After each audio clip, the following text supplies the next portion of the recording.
Mga Lodi, don't skip ads po tayo. Maraming salamat sa patuloy ninyong pagsuporta. Paki-like and share naman dyan mga Lodi.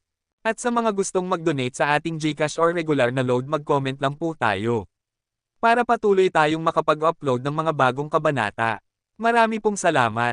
Subaybayan natin ang kwento ng isang kabataang nangarap para sa kanyang mga mahal sa buhay.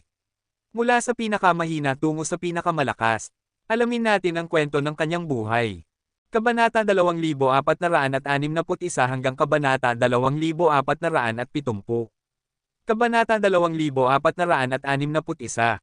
Para sa mga makapangyarihang tao, kay Yehan nakasalalay ang kanilang pinakamataas na pag-asa. Si Zugproj na ay kayang hadlangan si Kang Tianzan gamit ang talino, ngunit si Yehan naman ay kayang humarap sa kanya gamit ang katalinuhan at lakas. Sa labang ito ng talino at tapang, ang ibang pinakamalalakas ay maituturing lamang na mga general. Ang tunay na marshal na nakakapang-asiwa sa buong sitwasyon, bukod kay Zhug Banroo ngayon, ay si Yehan lamang. Ang batang iyon ay dapat nasa pamilyang hari ng Tianho na ngayon, ngunit ano kaya ang kanyang gagawin? Nagmasid sa malayo ang Patriarka Qinsheng, may kislap ng pag-asa sa kanyang matandang mga mata. Kung babalik si Yehan, anong pagbabagong magaganap sa kalagayan ng lahing tao? Sa ngayon, siya ang inyong tagapagligtas. Ako, si Zugproj na, ay halos naunawaan na ang lahat. Subalit sa pakikipagsabayan ko sa kanya, hindi na kasing laki ang tsansa kong manalo tulad dati. Kapag napakalaki ng agwat ng kapangyarihan, mawawala ng silbi ang anumang pukana. Nakatingin din si Zugproj na sa malayo, bahagyang nakayuko ang mga mata. Bagaman dakila ang kanyang karunungan, napakalaki ng puwang sa lakas ng dalawang panig. Higit pa rito, halos kabisado na ni Kang Tianzan ang kanyang sikolohiya. Dahil sa biglaang pagpupulong, hindi siya nakaisip agad ng mabisang paraan upang makabawi. Ngunit pagdating kay Yehan, alam niyang si Kang Tianzan ay hindi lubusang makakabasa sa kanya. Kahit si Zugproj na matagal nang kasama si Yehan, hindi niya lubusang nauunawaan ang iniisip nito. Kaya sa pagharap kay Kang Tianzo, na parehong bihasa sa talino at lakas, tanging si Yehan lamang ang may tsansang makatalo sa kanya. Natapos ang pagpupulong sa hangganan ng Chanshuan Domain at Chanji Domain. Nang bumalik na sina Zhug Banroo at Kang Tianzan, mabilis na kumalat ang balita sa buong mundo ng tao. Bagaman walang nakaalam kung ano ang tunay na napag-usapan ng dalawang pambihirang babae, ang pagbabalik ng 6 na henyo ng Kang Clan mula sa pagkabihag ang naging pinakamainit na paksa. Ang pagbabalik nila kapalit ng isang kasunduan ay inilarawan ng marami na pagyuko ni Zugproj na kay Kang Tianzan. Zugproj na at Kang Tianzan, dalawang babaeng minsan lang lumitaw sa loob ng libong taon ng ating kasaysayan. Ang una, kahit walang kapangyarihang panlaban, ay mas nakakatakot pa kaysa sa sinumang makapangyarihan dahil sa kanyang talino.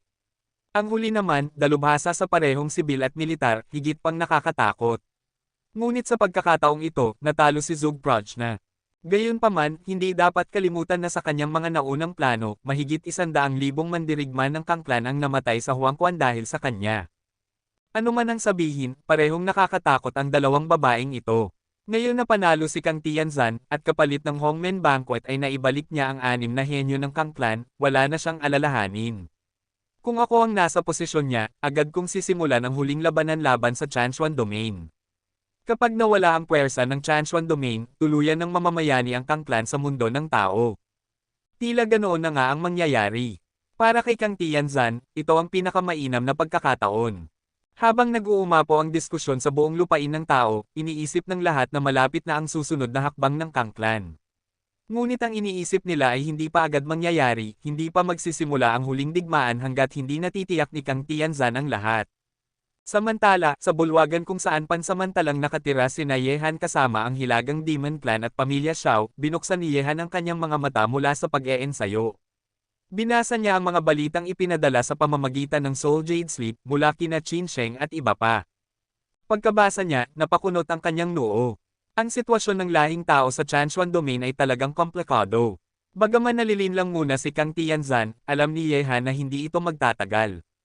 Napakatalino ni Kang Tianzan, at tiyak na malalaman niyang nasa hilagang Demon Clan siya. Mukhang kailangan kong bumalik agad sa lahing tao, buntong hininga ni Yehan. Kung hawak na niya ang Fairy Amethyst, agad siyang makakaalis. Ngunit sa kasamaang palad, hindi pa niya ito nakukuha. Kailangan ko bang magsimula sa No Clan? Kumislap ang matalim na tingin ni Yehan. Ubusan na ang oras, at kung hindi agad bumalik ang Sky Tiger King, hindi siya maaaring maghintay pa. Ang natitira na lamang na pag-asa ay ang Noklan. Tungkol naman sa pagpapalaya sa Puting Tigre, huling opsyon iyon para kay Yehan. Napakalaki ng panganib kung malantad ang Puting Tigre, ang mga kahihinatnan ay napakabigat. Nasaan si Hiyaw? Saan nagpunta ang babaeng iyon? Inikat ni Yehan ang paningin sa buong bulwagan, ngunit wala siyang makita. Tanging si Yecheni ang nakabantay sa pasukan na parang dambuhalang halimaw, pinuprotektahan siya. Napakunot muli ang noo ni Yehan.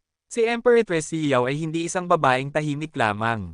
Ang dahilan ng kanyang pagpunta sa pamilyang hari ng Chanho ay para rin sa Fairy Amethyst. Sa buong angkan, iyon lamang ang bagay na makakapukaw sa kanya ng interes. Hindi nagtagal, bumalik si Empress Hiyaw mula sa labas. Nang makita siyang pumasok, walang sinabi si Yehan. Ngunit kung sakali mang makapagdulot siya ng isang hindi na maibabalik na kaguluhan sa loob ng Chanho royal family, handa si Yehan na itaboy siya.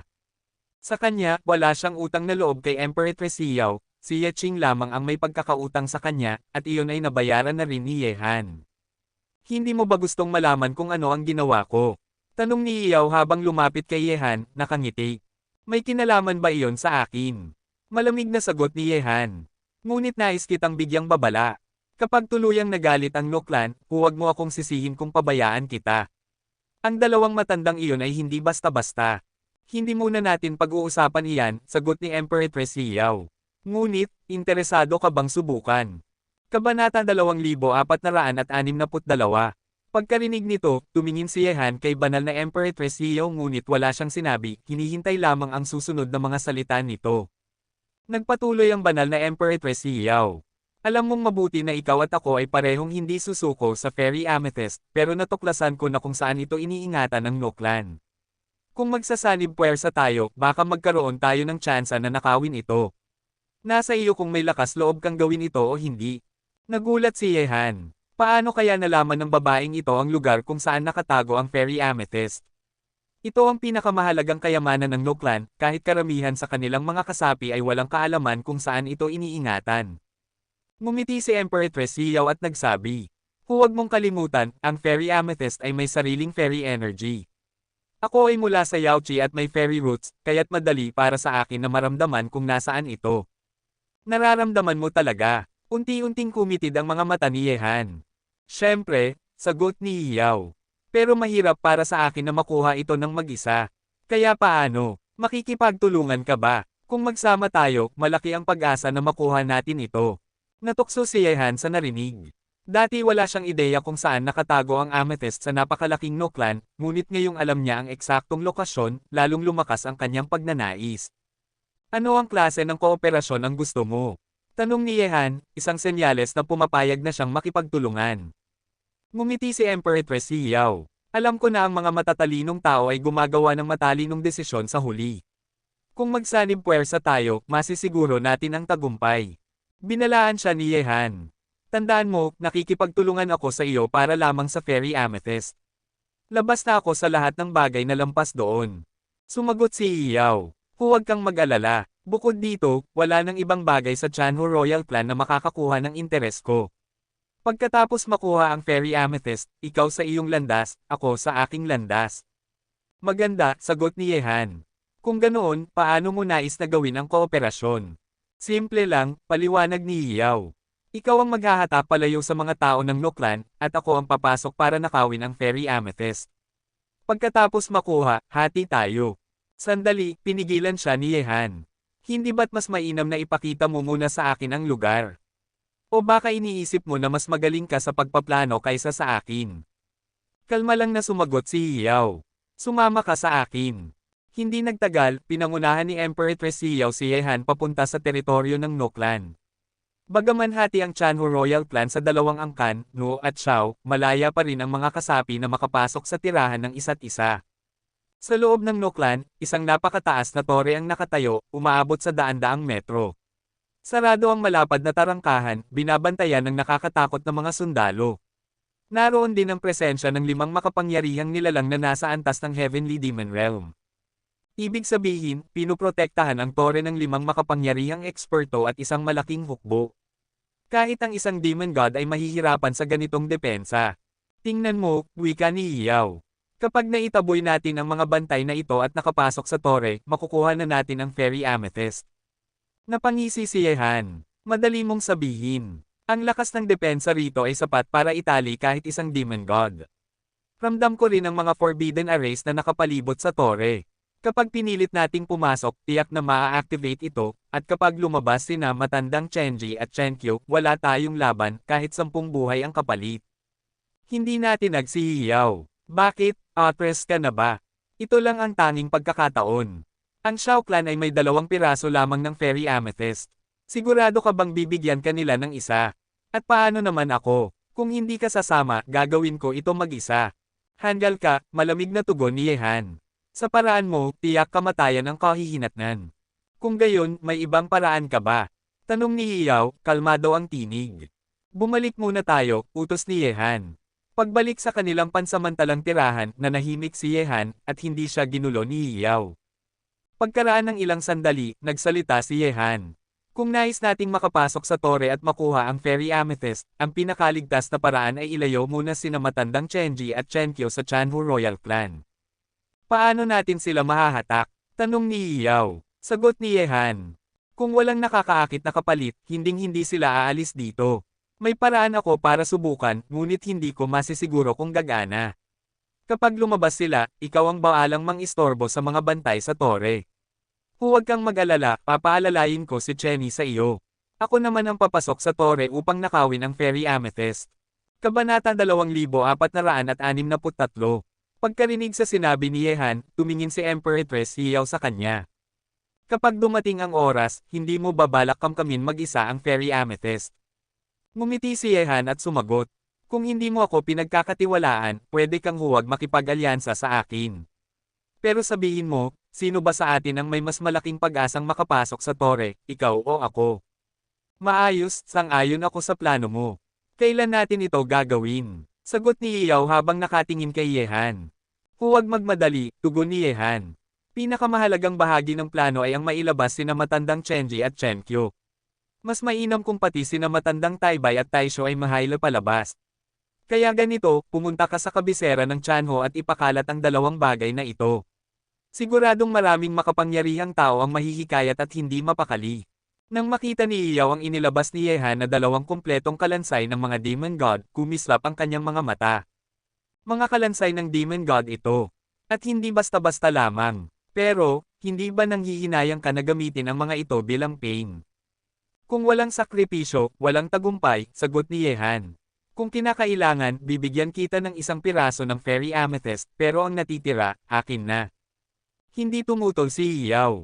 Isa lang naman ang kailangan niya, at ang sobra ay walang saysay sa kanya.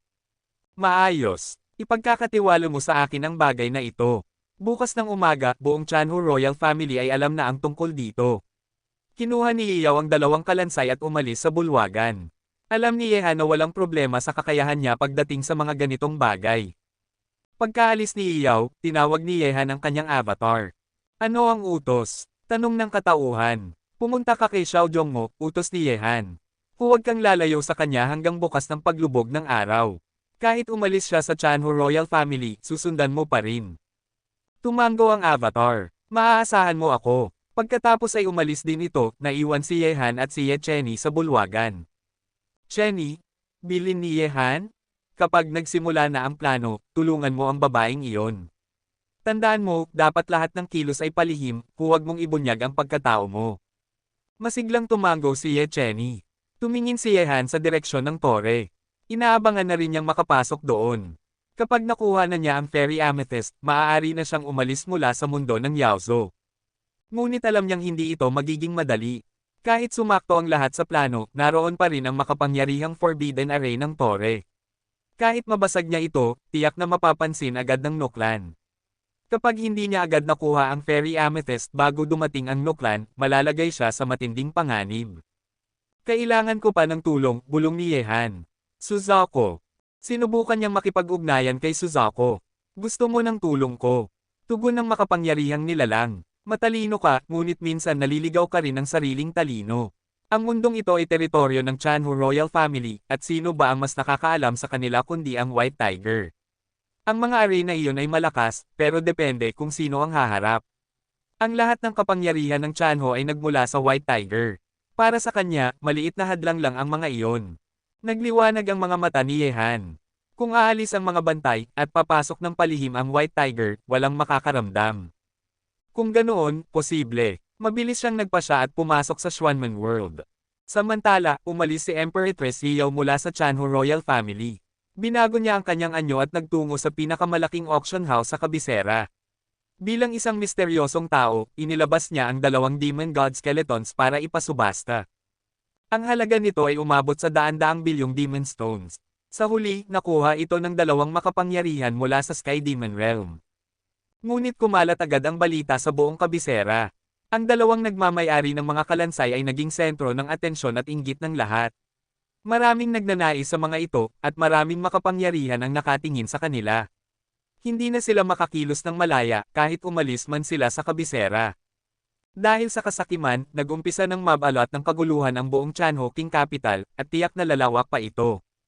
Nagsimula na ang palabas, bulong ni Emperoress Yao habang nakatayo sa tabi ng bintana ng isang restaurant, may malamig ng ngiti sa labi.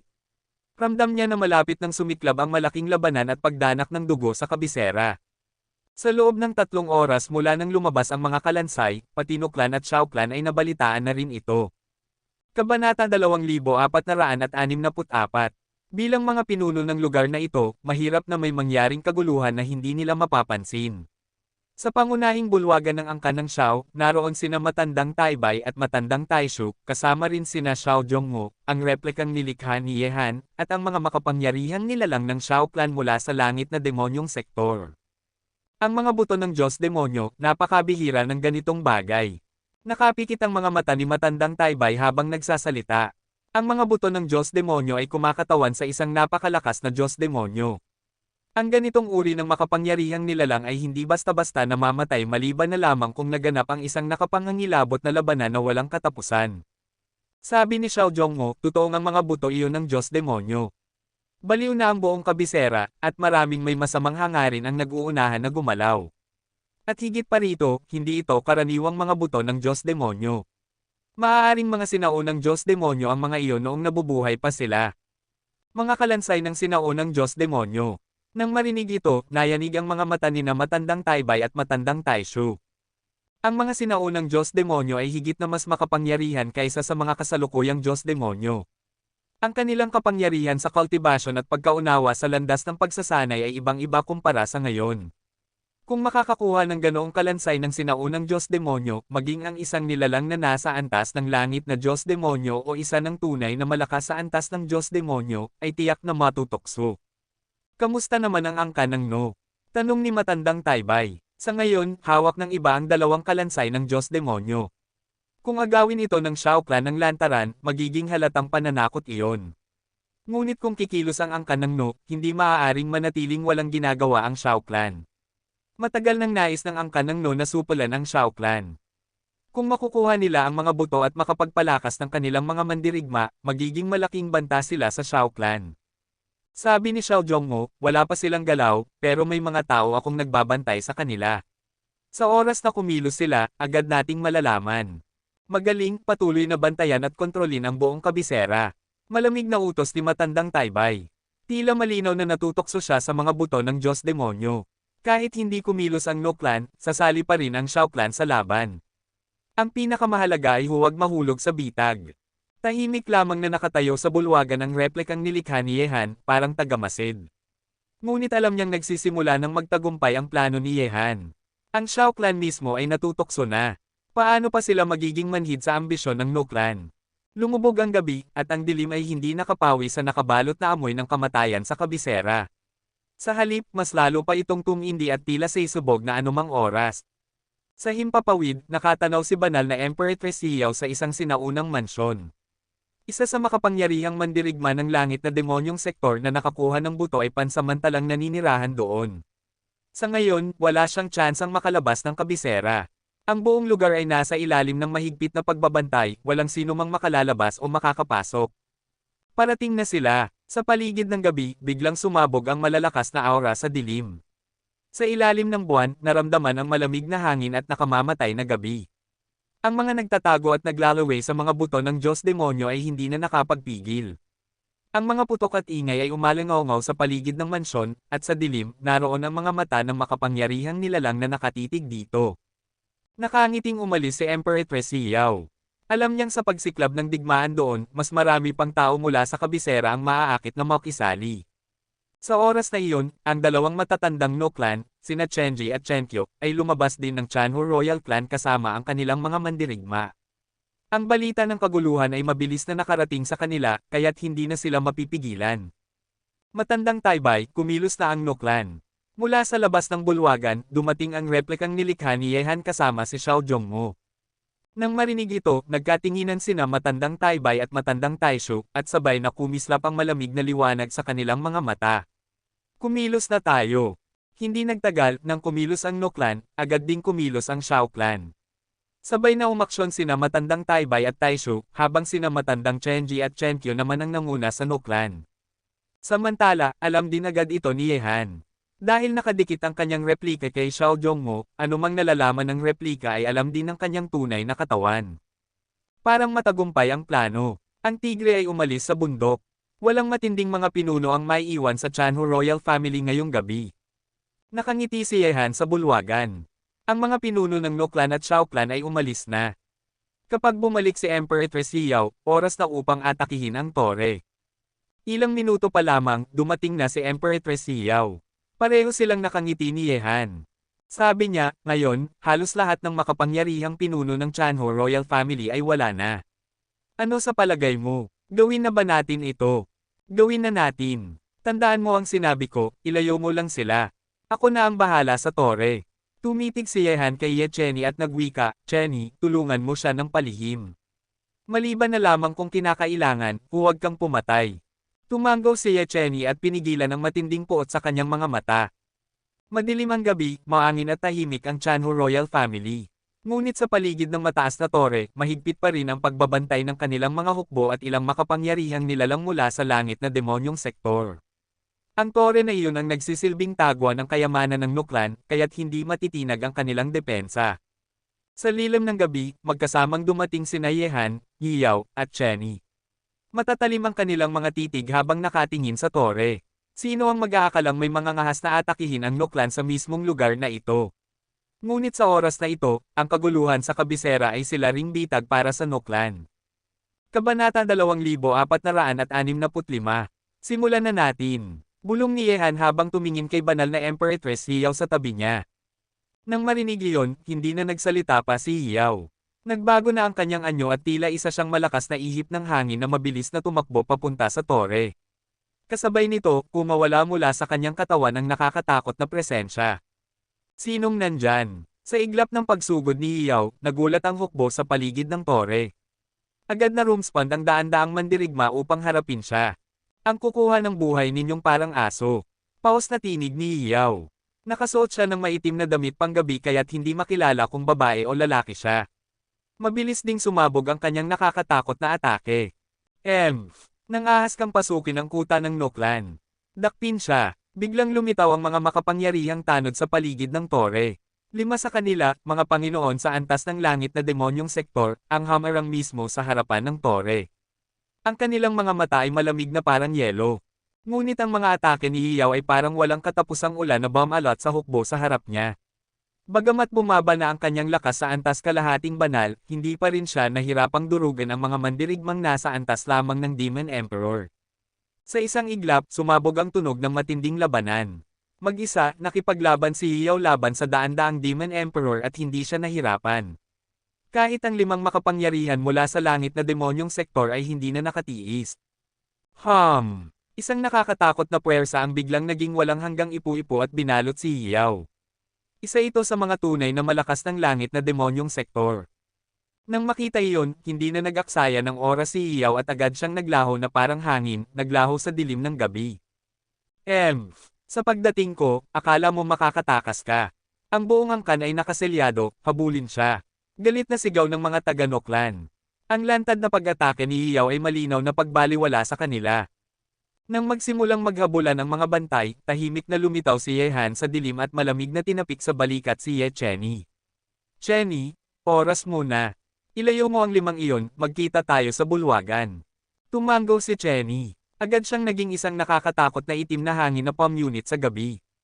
Ang buong katawan niya'y nakabalot sa maitim na balabal, at walang makakaalam na isang nakakatakot na kalansay ang nasa ilalim nito. Nang sumabog ang presensya ni Chenny, nayanig ang limang makapangyarihan ng langit na demonyong sektor. Kaya pala may lakas ng loob ang isang maliit na langgam na manggahas sa Chanhu Royal Family. May nakatagong pinuno pala sa likod. Nakatitig silang lahat kay Chenny. Ramdam nilang mas malakas siya kaysa sa kanila. Kahit magsanib lakas silang lima, maaari lamang nila siyang abalahin. Swish! Hindi na nagsalita si Chenny. Para sa kanya, ang pinakamainam na paraan ng pakikipag-usap ay ang atake. Pigilan siya. Seryosong utos ng lima. Sabay-sabay silang nakipaglaban kay Chenny. Subalit sa lakas ni Chenny, mahaba ang oras bago sila matalo. Pero hindi iyon ang layunin ni Yehan, hindi upang pumatay, kundi upang agawin ang kayamanan. Kaya matapos ang 10 palitan ng atake, mabilis ding naglaho si Chenny sa dilim. Akala mo ba ang Chanhu Royal Family ay parang bahay pasukan lang? Habulin siya. Malamig ang tingin ng lima at agad silang tumugis. Sa oras na iyon, muling natahimik ang paligid ng tore. Nang masigurado ito, saka dahan-dahang lumitaw si Yehan. Kumaway siya ng kamay at isang dambuhalang puting tigre na may malapad na pakpak ang lumitaw. Ang buong katawan nito ay naglalabas ng presensya ng hari ng lahat ng hayop.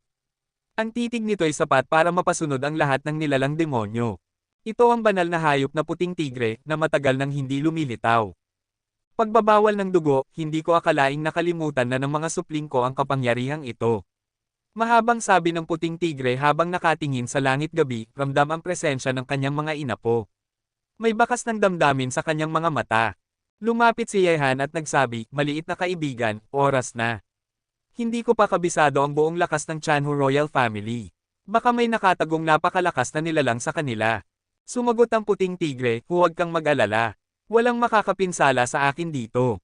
Ako ang nagbigay ng dugo sa kanila, ako ang nagbigay ng lahat. Ako ang tunay na amo ng kanilang lahi. Buong tiwala si Yehan sa salita ng banal na hayop. Ngunit kung maaari, ayaw niyang mabunyag ang presensya nito sa hilagang lahi ng demonyo. Kapag nalaman ng lahat na bumalik ang puting tigre, tiyak na yayanig ang buong mundo. Pagkatapos ay muling nagsalita ang puting tigre, anak, suriin mo muna ang lugar na ito. Kung hindi talaga kinakailangan, ayokong itaas ang taybak laban sa kanila. Tandaan mo, sa kanilang dugo ay naroon pa rin ako. Hanggat hindi nila ako ginugulangan hanggang sa huli, ayokong patayin ang sarili kong mga supling. Kabanata 2466. Pagkarinig nito, tumango si Yehan at nagsabi, huwag kang mag-alala, ako na ang bahala rito. Maaaring ang mga tagasunod mo sa Chanhu Royal Clan ay hindi pa tuluyang naglaho. Umaasa ako, mahinang bulong ng banal na hayop na puting tigre. Pagkatapos, tumitig ito sa mataas na tore sa harapan, at biglang nagbuga ng isang bola ng liwanag mula sa bibig nito. Taglay nito ang walang hanggang malawak at dakilang kapangyarihan na dumiretso at tumakip sa tore. Ang ganitong uri ng kapangyarihan ay naglalaman ng puwersang nag-uugat sa dugo. Ang harang ng tore ay batay sa prohibition ng dugo na tanging mga miyembro lamang ng Chanhu Royal Clan ang makapagbubukas. Ngunit bilang kanilang ninuno at dala ang dugo ng banal na hayop na puting tigre, ang pagbasag sa ganitong harang ay napakadali para sa kanya. Makalipas lamang ang kalahating minuto, naramdaman ni Yehan na ang nagbabantay na puwersa ng tore ay tuluyang naglaho. Ang tore ay mistulang isang karaniwang tore na lamang. Maayos na, kung may mangyari pa, kontakin mo lang ako. Pagkatapos, bumalik ang banal na hayop na puting tigre sa daigdig daw, at hindi na nag-aksaya pa ng oras si Yehan. Ngayon na wala ng harang, kaya na niyang silipin gamit ang kanyang clairvoyance ang loob ng tore. Mula sa pananaw ni Yehan, nasa pinakamataas na palapag ang Fairy Amethyst. Ngunit sa loob din ng tore ay maraming kayamanan ng angkan ng No, na halos lahat ay mamamatay kung mawala. May 12 palapag ang tore. Diretso agad si Yehan sa pinakataas. Para sa kanya, kailangang makuha muna ang Fairy Amethyst bago pa siya makaramdam ng kapanatagan.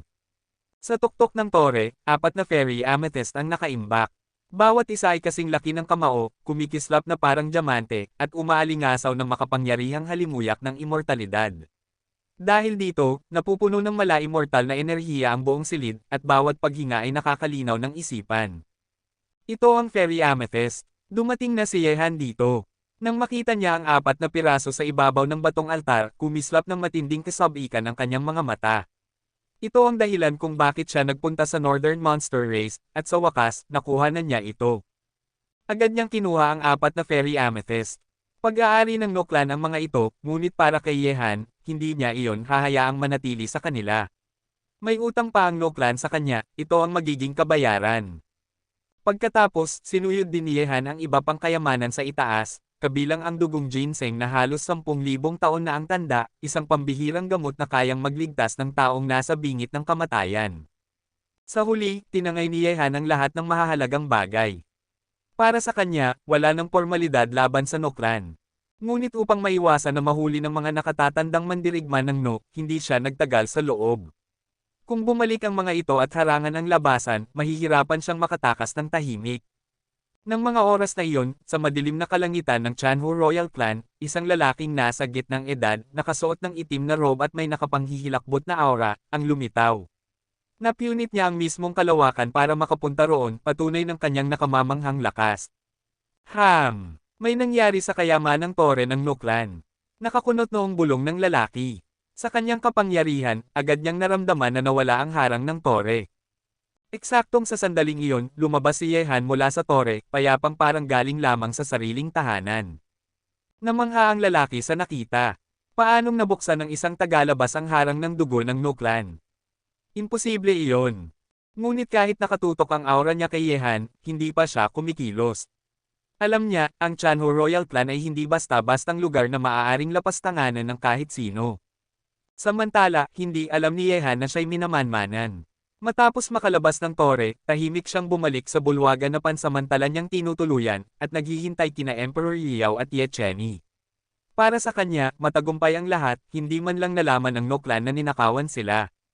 Ngunit makalipas lamang ang 10 minuto, dumating na muli ang 5 makapangyarihang tagapagtanggol ng tore. Hindi nila naabutan si Ye Cheni sa kanilang paghabol kaya bumalik sila, ngunit pagdating nila, hindi. Nawala ng bisa ang harang. Nanginginig sa takot ang kanilang mga mukha.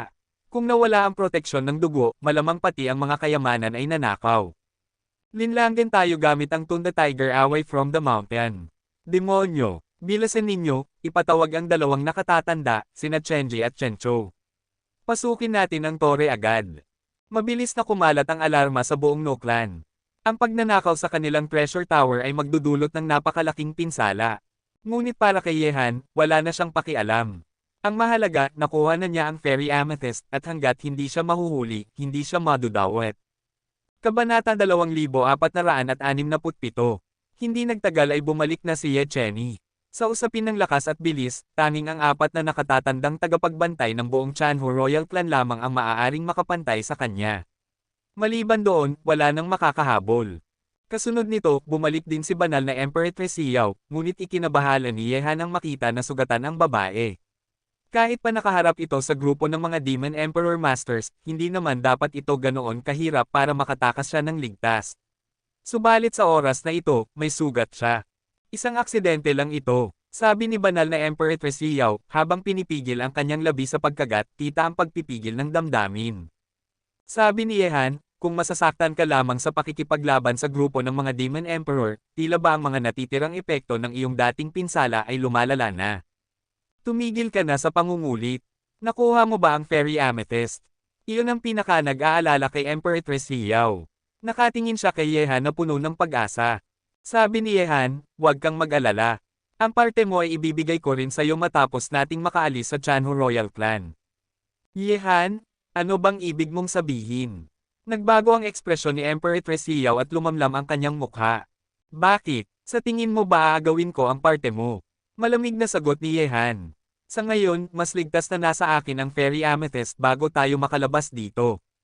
Alam mo naman, kapag natuklasan ng Noklan na ninakaw ang mga fairy amethyst, tayo agad ang una nilang pagbibintangan. Ayokong magkamali sa panahong ito. Sigurado ka bang ibibigay mo ang parte ko kapag nakaalis na tayo? Hindi pa rin mawala ang pagdududa sa mukha ni Emperor Xiao. Naranasan na niya dati ang katusuhan ni Yehan noong nasa mundo pa siya ng tao. Kung ayaw mong maniwala, wala na akong magagawa, tugon ni Yehan. Ngunit sa palagay ko, ang dapat mong atupajan ngayon ay kung paano mo pagagalinggan ang iyong sugat. Kapag nadiskubre nila ito, tiyak na mas lalo tayong pagbibintangan. Pagkasabi nito, lumapit si Yehan. Ikinumpas ang kanyang kamay, at agad na bumulwak ang makapangyarihang puwersa ng buhay mula sa kanyang katawan. Hinawakan niya ang malamig na kamay ni Emperor Xiao, at damaloy ang puwersa ng buhay sa katawan nito. Bagaman hindi nagbago ang ekspresyon sa mukha ng Empress, nanginginig ang kanyang puso. Sa tagal ng kanyang pamumuhay, masasabi niyang marami sa kanyang mga una ay kinuha ng lalaking nasa harapan niya. Maya-maya, sa tulong ng kapangyarihan ng buhay ni Yehan, tuluyang gumaling ang sugat ni Empress Yao, tila ba hindi siya kailanman nasaktan.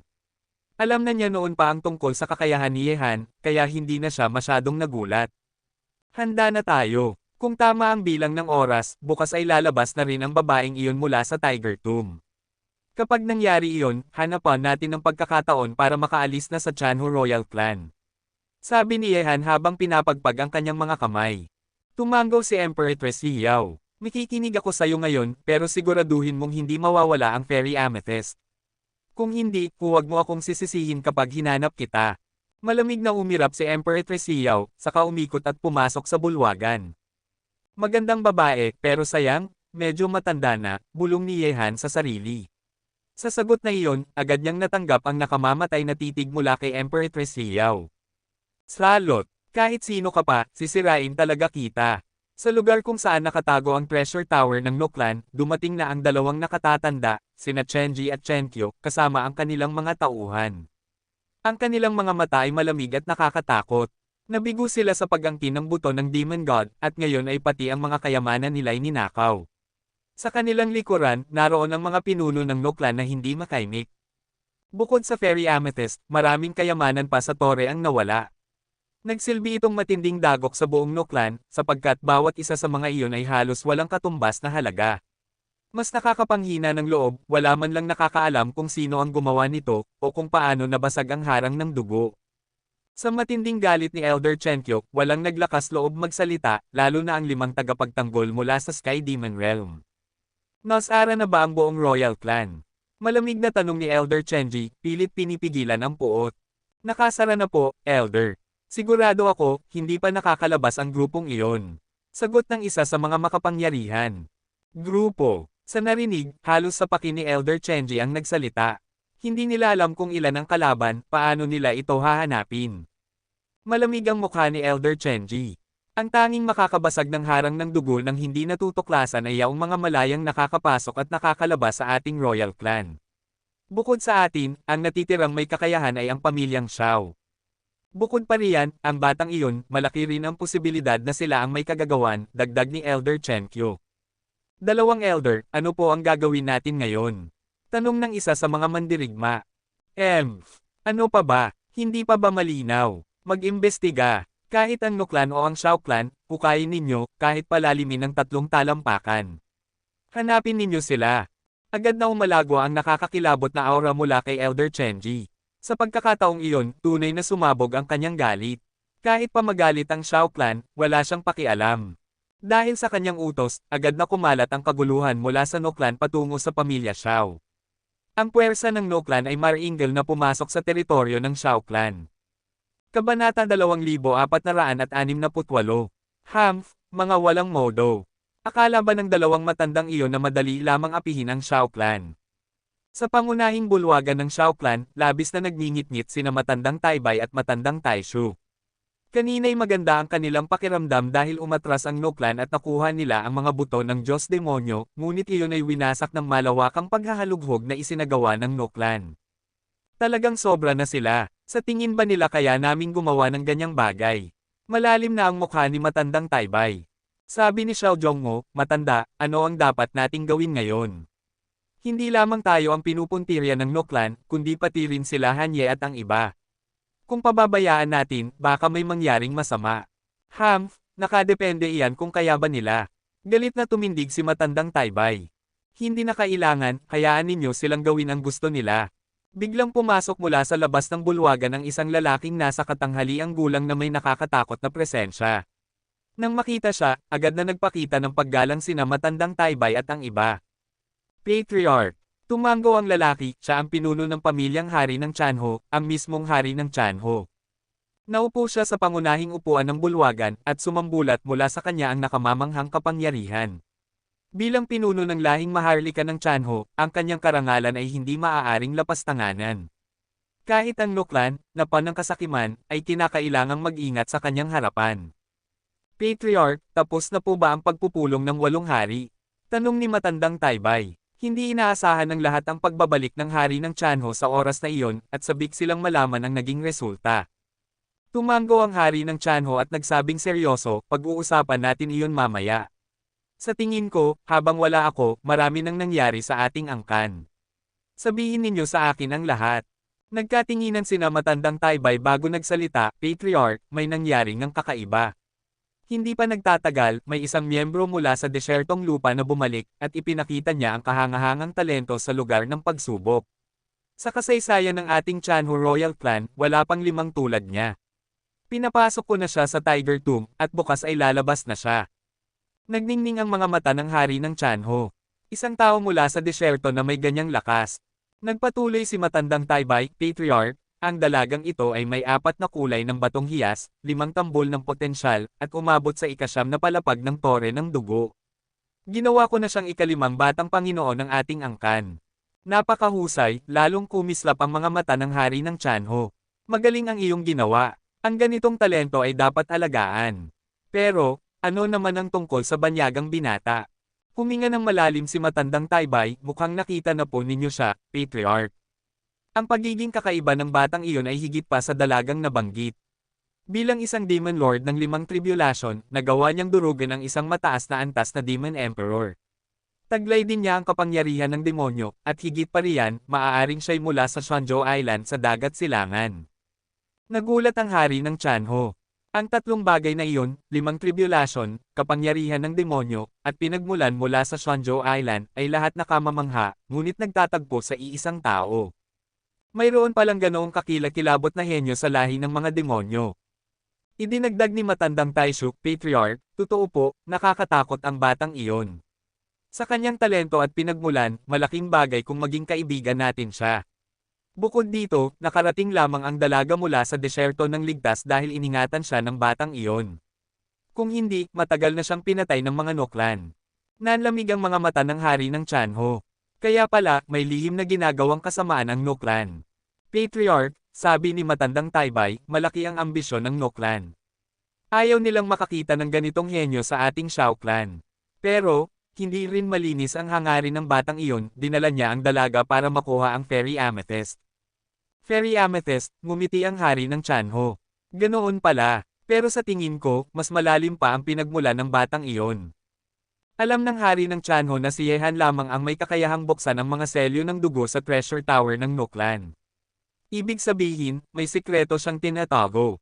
Patriarch, sabi muli ni matandang Taibay, ninakawan na ang Treasure Tower ng Noklan, at siguradong ibibintang nila sa atin at sa batang iyon. Pero siya ay panauhin ng ating Shao Clan, at may kaugnayan din sa Shuanzhou Island, kaya't hindi natin dapat hayaan na bastyusan ng Noklan ang ating pangalan. Kung tutusin, ngayon marahil ay hinahanap na siya ng Noklan, isang malamig na ngiti ang lumitaw sa mukha ng hari ng Tianho. Tumango sina matandang Taibay. Magaling, ani ng hari ng Tianho. Ako mismo ang makikipanood kung paano haharapin ng taong ito mula sa Shuanzhou Island ang Noklan. Sa sandaling iyon, sa paligid ng bulwagan kung saan pansamantalang nananatili sina Yehan, nakapalibot na ang maraming eksperto ng Noklan. Pinamunuan sila ni matandang Chenkyo, habang si matandang Chenji naman ang nangunguna sa malawakang imbestigasyon sa buong Shao Clan. Bagamat pinayagan ng hari ng Tianho ang imbestigasyon, hindi maitikaila na kumukulo ang galit ng Shao Clan sa kanilang mga puso. Kabanata 2469. Sa loob ng bulwagan, sabay na lumabas sina Yehan at ang dalawa pa, at malamig nilang pinagmasdan ang tanawin sa labas. Naroon ang mga kasapi ng Noklan at mga kasapi ng Shao Clan. Kahit galit na galit ang mga eksperto ng Noklan, hindi sila pinigilan ng Shao Clan, bagamat may apoy ng puot sa kanilang mga puso. Paglabas ni Yehan, agad na nakatuon ang lahat ng mata sa kanila, at sa isang iglap bumagsak sa kanila ang malamig na nakamamatay na intensyon. Humph, bata! Isauli mo ang mga kayamanan ng aking Noklan at hahayaan kitang makalabas ng Tianho Royal Clan ng buhay. Galit na sabi ni matandang Chenkyo, ang kanyang pagkamuhi kay Yehan ay hindi kailanman humina. Para sa kanya, sina Yehan ang pinaka-pinaghihinalaan. Narinig ito ni Yehan at tumawa. Matanda, natadyakan ba ng asno ang ulo mo? Anong ebidensya meron ka na kami ang kumuha ng kayamanan ng noklan ninyo? Nagngit-ngit ang mukha ni matandang Chenkyo, at ang puwersa ng kanyang galit ay tila bumute sa kalangitan. Bilang isang makapangyarihang Diyos-demonyo, ilang ulit na siyang pinahiya ni Yehan, na para bang hindi siya iniintindi nito. Nagtinginan ng mga Shao clan sa paligid, pero hindi na sila nagulat, nakita na nila ang kayabangan ni Yehan sa lugar ng pagsubok. Ano nga ba kung isang demon god ang kaharap? Hindi pa rin siya iniintindi ng binatang ito. Ikaw na aso na hindi marunong mabuhay, naghahanap ka ng kamatayan. Hindi na napigilan ni matandang Chenkyo ang galit at biglang lumitaw sa harap ni Yehan. Ngunit sa sandaling iyon, gumalaw din si Ye Chenny. Ang butot kalansay sa kanyang katawan ay nakakatindig balahibo, at ang nakakatakot na puwersa na lumabas mula sa kanya ay higit pa kaysa kay matandang Chenkyo. Sa iglap, nagharapan ang dalawang pinuno. Ang tindi ng banggaan ng kanilang presensya ay nagpaatres sa lahat ng nakapaligid, at natigilan sila sa gulat. Humph, gusto mong lumaban, matanda. Hindi mo kayang lampasan siya kahit mag-isa ka. Ano kung taga-Noklan ka? Malamig na sabi ni Yehan. Lalong nagapoy ang mga Noklan. Ang kanilang nakamamatay na aura ay sumabog sa kalangitan, at naging lalo pang nakakatakot ang gabi. Napakunot ang noo ng mga eksperto ng Shao Clan. Hindi maganda na pukawin ang galit ng Noklan ngayon. Kapag nagkaroon ng laban dito, maaaring sila Yehan ang mapahamak. Hindi pa ba dumarating sina matandang Taibay? Bulong ng isa sa mga malakas na Shao Clan mula sa Demon Realm. Alam nilang panauhin ng Shao Clan si Yehan, at ang kanyang pinagmulan ay hindi basta-basta. Kapag nasaktan siya ng Noklan dito, mahirap itong ipaliwanag. Umaksyon na kayo, kung ano man ang mangyari, ako ang mananagot. Sa wakas, hindi na napigilan ni matandang Chenkyo ang kanyang galit. Sa kanyang hudyat, sabay-sabay na umatake ang mga eksperto ng Noklan na kasama niya, lahat nakatuon kina Yehan. Si matandang Chenkyo naman ay agad na umatake kay Ye Chenny, ang kanyang nakakatakot na palad ay naging kamaong makajos na sumalakay ng ubod lakas. Matanda, akala mo ba natatakot ako sa'yo? Chenny, patayin mo siya. Sa sandaling iyon, umapaw ang puot mula kay Yehan. Ang kanyang nakakakilabot na killing intent ay parang nagising na halimaw na dragon. Ang salitang, patayin, na lumabas sa kanyang bibig ay walang bahid ng pag-aalinlangan, kahit na ang taong tinutukoy niya ay si matandang Chenkyo, isang demon god. Hindi kailanman nagduda si Ye Chenny sa mga utos ni Yehan. Para sa kanya, si Yehan lamang ang kanyang kinikilala sa mundong ito. Roar! Mula kay Ye Chenny, sumambulat ang mabagsik na dagandong. Bilang isang halimaw na antas Diyos, kapag siya'y nagalit, mga Diyos ay pinapatay, mga Buddha ay pinapatay. Ang nakakatakot na palad na parang kalansay ay sumibat sa kalangitan, tuwirang bumangga sa kamaong makajos ni matandang Chenkyo. Isang banggaan na walang pakundangan, walang tigil, na parang sisire sa lahat ng harang. Boom! Sumambulat ang malalakas na alon ng enerhiya. Sa labanang iyon, parehong ibinuhos ni na matandang Chenkyo at Ye Chenny ang lahat. Dahil sa sumasabog na kapangyarihan, napaatras kahit ang mga Noklan Masters na kasama ni Chenkyo, at ganoon din sina Yehan at Empress Yiyao, hindi nila kayang tiisin ang lakas ng mga nagbabanggang Diyos. Sa oras na iyon, yumanig ang langit at lupa, na para bang dumating ang isang nakakatakot na lindol. Ngunit, sa lahat ng nakakita, isang nakakagulat na eksena ang lumitaw, na paatras si matandang Chenkyo ng 4 hanggang 5 hakbang, habang si Ye Chenny ay hindi man lang natinag. Roar! Muling umatungal si Ye Chenny at muling umatake ng ubos lakas kay matandang Chenkyo. Ang utos ni Yehan ay pumatay, at ang pagpatay niya ay hindi na mapipigilan. Kabanata 2470. Napakadelikadong nilalang, mas malakas pa siya kaysa kay Elder Chencho. Habang pinagmamasdan nila ang umatras na si Elder Chencho, na puno ng hilakbot ang mga mata ng lahat sa paligid. Patriarch, nagsimula na sila, may alinlangan na wika ni Elder Taibay habang nakatingin sa madilim na kalangitan kung saan nagaganap ang labanan. Isang ang nakatatakot na halimaw. Kahit ako, kung susubukan kong supulan siya, kailangan ko ng matinding lakas, wika ng Haring Chanho na halatang nangganyo kay Ye Chenny. Ano ba talaga ang pinagmulan ng halimaw na ito? Pagkaraan, tumingin ang hari ng tiger kay Yehan at pinaikit ang mga mata.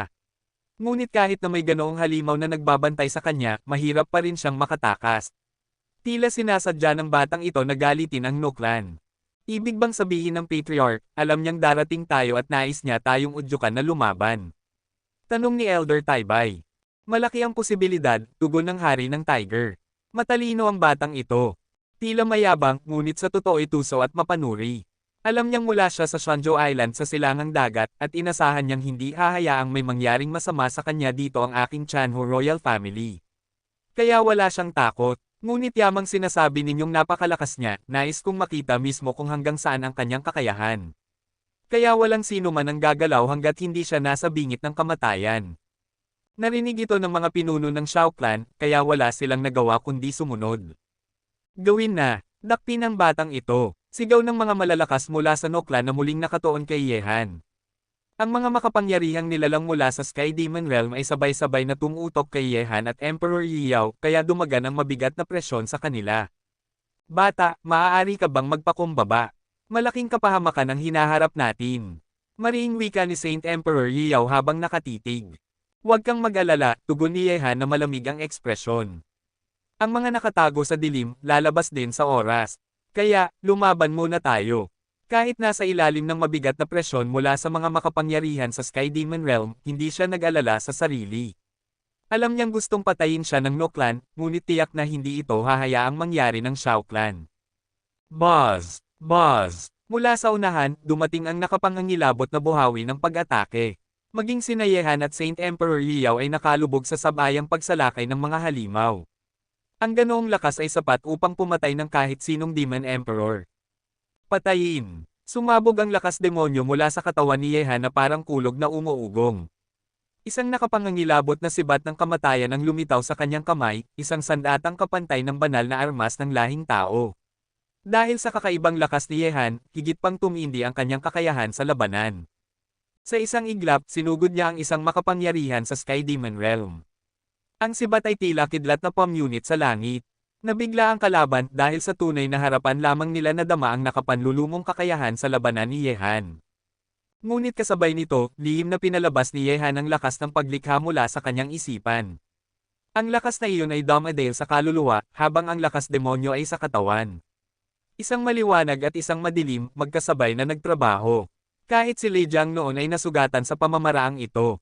Og! Narinig ang daing ng makapangyarihan sa Sky Demon Realm habang biglang nanghina ang kanyang kilos. Ang sakit ng kaluluwang hinihila ay higit pa sa talam ng punyal na dumudurog sa laman. At sa laban kay Yehan, kahit kay titing na pagkukulang ay tiyak na nakamamatay. Sa sandaling iyon, tumagos ang nakapangangilabot na sibat ni Yehan, tinutok ang puso ng kalaban. Sa pagmamadali, itinapat ng malakas na nilalang ang kanyang kamay upang hadlangan ito. Shek! Natigilan ang lahat sa isang iglap, naputol ang palad ng makapangyarihan sa Sky Demon Realm. Napakatalas ng sibat na iyon, kaya't pati ang hari ng Chanho ay napatitig na may pagkagulat. Ang tinatawag na Heavenly Demon Realm, wala palang kwenta. Malamig na sabi ni Yehan. Matapos maputol ang kamay ng kalaban, nakatayo siya, hawak ang sibat, ang titig ay tila mandirigmang Diyos sa dilim ng gabi. Lahat ng nakasaksi ay nabigla, isang nilalang mula sa 5th Tribulation Demon Venerable ang nakapinsala sa isang Sky Demon Realm powerhouse. Isang bagay na imposibleng maisip. Ang pagitan ng lakas nila ay parang langit at lupa, may bangin na imposibleng tawirin. Ngunit ang milagro ay naganap mismo sa harap ng lahat ng miyembro ng Chanhu Royal Family. Walang pandaraya, lahat ay nakakita. Sa sandaling iyon, tila hamina ang buong labanan, natigilan ang lahat. Ang ibang makapangyarihan sa Sky Demon Realm na umatake kay Yehan ay nanlumo, nagalit, at higit sa lahat, natakot.